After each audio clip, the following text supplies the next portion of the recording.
நல்வாழ்த்துக்கள்ப்பா. ஞாபக சக்தி இப்போலாம் ரொம்ப குறையுது ஜி, அதுக்கு என்ன ஜி காரணம்? ஞாபக சக்திங்கிறத நம்ம ஒரு 3 வகையாக எடுத்துக்கலாம்ப்பா. ஒன்று கடந்த காலத்தில் உள்ள ஞாபக சக்தி, இன்னொன்று நிகழ்காலத்தில் உள்ள ஞாபக சக்தி, அடுத்து எதிர்காலத்தில் நம்ம என்ன செய்யலாம் அப்படின்னு நினச்சி வைக்கிற ஞாபக சக்தி. இப்படி 3 வகையாக இருக்குது. கடந்த கால ஞாபக சக்திங்கிறது நம்ம உடம்புக்குள்ளே தலைக்குள்ளும் புதஞ்சே இருக்கும். அதை நம்ம ரீகால் ப்ராப்பராக பண்ணோம்னா திருப்பி வந்துடும். நிகழ்கால மெமரி அப்படிங்கிறது அந்த சமயத்தில் உள்ளது. அடுத்து எதிர்காலத்துக்கு நம்ம என்னென்ன செய்யணும். உதாரணத்துக்கு நாளைக்கு கூட ஒரு வேலையை இன்றைக்கி கொடுத்துருப்பாங்க, ஆனால் நாளைக்குள்ள வேலையை மறந்துருப்போம். 1 hour கழிச்சு ஒரு வேலை கொடுத்துருப்பாங்க, நம்ம அதை மறந்துருப்போம். அப்போ இது எதிர்காலத்துக்குரிய மெமரியுடைய குறைபாடு. இப்படி 3 இருக்குது.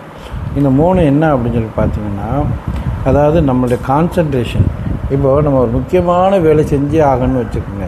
இன்னையிலேருந்தே எப்போ நம்ம அந்த ஞாபகத்தை கொண்டு வந்தோமோ அந்த ஞாபகம் அந்த வேலை செய்கிற வரைக்கும் அதை கொண்டு வருவோம். அப்போ அது மறதி இருக்காது, அது ஞாபகத்தில் தான் இருக்கும். ஆனால் நமக்கு மெமரியில் நமக்கு ஒரு கான்சன்ட்ரேஷன் இல்லை, ஒரு பிடிப்பு இல்லை, அதில் அவ்வளோ இன்ட்ரெஸ்ட் இல்லைன்னா அது குறைஞ்சி போயிடும். இது சாதாரணமாக மெமரி குறையிறது. ஸோ இந்த மாதிரி இதை நம்ம சரி பண்ணோம்னா ஹாக்கினி முத்ரா அப்படின்னு சொல்லிட்டு ஒரு முத்ரா இருக்குது. இந்த மாதிரி முத்ராவை இப்படி வச்சுட்டு ஹாக்கிக்கு நேராக நம்ம தலையை அப்படி வச்சு ஒரு 5 நிமிஷம் 10 நிமிஷம் இருந்துட்டு நம்ம மெமரியில் உருவாக்கணும்னா அது மறையாது. இப்போ பிள்ளைங்க படிக்கிறதுக்கு முன்னாடி செய்கிறது, ஒரு முக்கியமான மீட்டிங்க்கு முன்னாடி ரெடி ஆகிறது, இதெல்லாம் இந்த மாதிரி வச்சு நம்ம பண்ணிட்டா அது மெமரி நல்லாவே இருக்குது. சில மெமரி நம்ம குறைபாடு, அதாவது மூளையில் உள்ள குறைபாடு நாட்டிலே வரும். ஏன்னா அப்படின்னு பார்த்திங்கன்னா கடந்த காலம் அல்லது நம்ம பரம்பரையிலேயே வந்தது, இல்லை நிகழ்காலத்தில் உள்ள விஷயம், எதிர்காலத்தில் உள்ள விஷயம், மூளையில் உள்ள சில செல்கள் குறைஞ்சி போச்சுனால. இப்போ உதாரணம் பார்த்திங்கன்னா இந்த 2 சைடு உள்ள லோபு அதிகமாக மெமரியில் ஏற்றும்.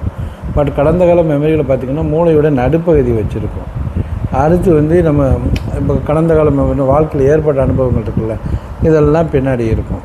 இப்போ நம்ம இந்த மெமரிகள் எப்படின்னா எங்கே இருந்து இப்போ பின்னாடி உள்ள அதாவது நம்ம சந்திரன் மாதிரியே இருக்கும். அது வீக்காக இருந்தால் கடந்த கால மெமரிஸ் ஜாஸ்தியாக இருக்காது. இது வீக்காக இருந்தால் நிகழ்கால மெமரிகள் ஜாஸ்தியாக இருக்காது.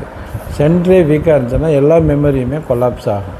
ஸோ இப்போ அதுக்கு என்ன பண்ணணுச்சுன்னா ஸ்கேன் ரிப்போர்ட் மாதிரி எடுத்துகிட்டு எந்த செல் டிஃபெக்ட் இருக்குதுன்னு பார்த்துட்டு அதுக்கு அலோபதிக்கு உதவியோடையும் அதே சமயத்தில் சில முத்ராக்களுடைய உதவியோடையும் நம்ம அதை சரி பண்ணிக்கலாம். நார்மல் மெமரிக்கு ஹாக்கினி முத்ரா, பரிதீவு முத்ரா, நீர் முத்ரா, இது எல்லாமே உதவி செய்யும். இடத்த பொறுத்து சில பேருக்கு உடம்புல நீர்த்தன்மை இருந்தால் கூட மெமரி குறைஞ்சிடும். அப்போ அந்த வாட்டர் முத்ரா போட்டு. வாழ்த்துக்கள்.